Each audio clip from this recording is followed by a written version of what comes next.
Vamos conversar sobre a Primavera Árabe. Essa Primavera Árabe caracteriza-se como um conjunto de manifestações populares contrárias a governos autoritários. Ela tem início no final do ano de 2010 e exatamente aconteceu em países de cultura árabe, localizados no norte da África e no Oriente Médio. Exatamente toda essa história vai começar na Tunísia, país localizado no norte do continente africano, quando um jovem protestando contra a ditadura presente em seu país, ele vai cometer um suicídio. E aquilo foi como uma gota d'água num copo que já estava por transbordar. A população sai às ruas protestando e exigindo mudanças governamentais e quase como se fosse uma fagulha, outros países passam a ter manifestações muito parecidas. Dá uma olhadinha, por favor, nesse mapa.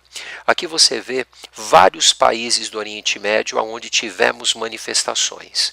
Os mais importantes aconteceram na Tunísia, na Líbia e no Egito. Esses são 3 países africanos onde as manifestações foram muito fortes. No Oriente Médio, as manifestações também foram bem presentes no Iêmen, nesse pequeno país aqui, ó, chamado Bahrein, e nesse outro país chamado de Síria. Esses são os 6 países onde as manifestações foram muito fortes, mas todos os outros países tiveram, em maior ou em menor grau, manifestações populares também. Ora, essas manifestações levaram a algumas mudanças. Primeira delas, queda de alguns governos. Exatamente os 3 países africanos citados, ou seja, na Tunísia, no país chamado Egito, como também no país chamado Líbia, nós tivemos a queda dos ditadores, ou seja, fim de regimes ditatoriais nesses 3 países. Algumas reformas políticas também aconteceram em países especialmente do Oriente Médio, em especial o Iêmen, que a partir dessas reformas políticas tem um abrandamento das manifestações populares, como também o país chamado de Bahrein.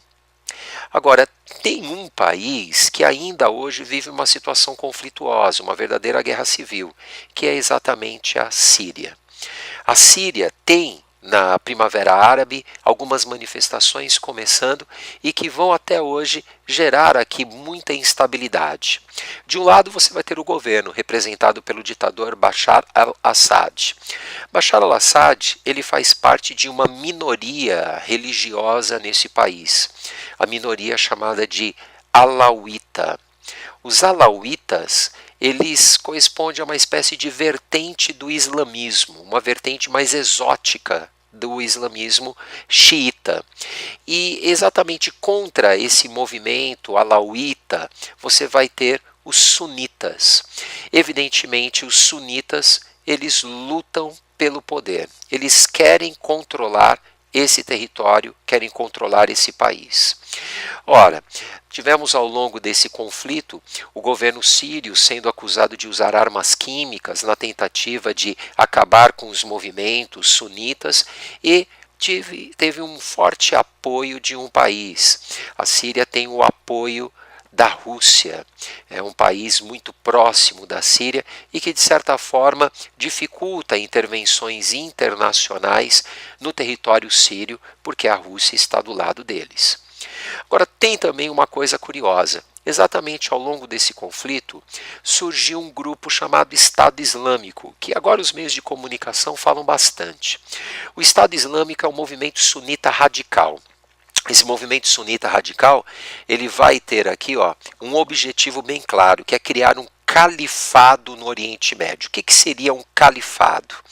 O califado seria a criação de uma estrutura religiosa com um líder religioso único para todos os sunitas. Quer fazer uma comparação? É quase como se fosse a criação de uma figura como o Papa para os católicos. O Papa não é o líder máximo de todos os católicos em todos os lugares do mundo? Pois bem, o califa seria esta liderança exatamente para os sunitas do mundo todo. E haveria uma região que eles querem controlar para implantar territorialmente o seu domínio. A área de ação que eles estão tendo é no território da Síria e do Iraque, onde eles já conquistaram partes destes países e vêm realmente realizando fortes ações contra a população civil e contra exércitos que combatem eles porventura.